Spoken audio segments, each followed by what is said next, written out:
दोस्तों, पेरिस का एक ऐसा शहर जिसे प्यार, फैशन और कला का केंद्र कहा जाता है, लेकिन इसी चमकते दमकते शहर के नीचे बसा है एक खौफनाक और रहस्यमयी संसार, द कैटाकॉम्ब्स ऑफ पेरिस। एक ऐसी जगह जहां लाखों कंकालों की खोपड़ियां और हड्डियां दीवारों की तरह सजी हुई हैं। ये सिर्फ एक कब्रगाह नहीं, बल्कि मौत का ऐसा साम्राज्य है जिसका हर कोना डर और रहस्य से भरा हुआ है। सकरी अंधेरी सुरंग जिसकी दीवारों पर इंसानी खोपड़ियां और हड्डियां जमी हुई हैं। कैटाकॉम्ब्स का इतिहास 18वीं सदी के अंत से जुड़ा हुआ है। उस दौर में पेरिस के कब्रिस्तानों में इतनी लाशें बढ़ चुकी थी कि वहां महामारी फैलने लगी थी।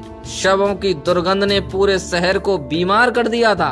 पेरिस के गंदे और लाशों से भरे हुए कब्रिस्तानों ने लोगों को शहर छोड़ने को मजबूर कर दिया था। हालात इतने खराब हो गए कि प्रशासन ने इन लाशों को शहर के नीचे बनी पुरानी खदानों में ले जाकर दफनाने का फैसला किया।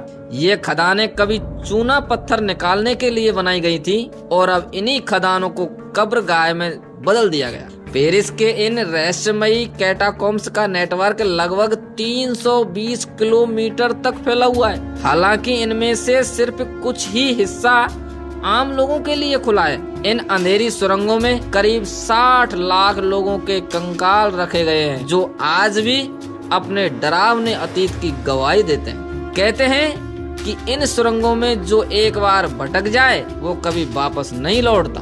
कभी पर्यटकों का दावा है कि उन्होंने वहां किसी के फुसफुसाने की आवाजें सुनी है, किसी के पैरों की आहट महसूस की है, और कुछ का तो यह भी कहना है कि उन्होंने वहां आत्माओं को चलते हुए देखा है। आज कैटाकॉम्ब्स का एक छोटा सा हिस्सा आम लोगों के लिए खुला है, जहां हर साल लोग इस डरावनी और रहस्यमयी दुनिया को देखने आते हैं। यहाँ की दीवारों पर हड्डियों को बेहद कलात्मक ढंग से सजाया गया है, जिसे देखना जितना दिलचस्प है उतना ही खौफनाक और डरावना है। क्या ये सच है या सिर्फ मन का भ्रम? आपकी राय क्या है?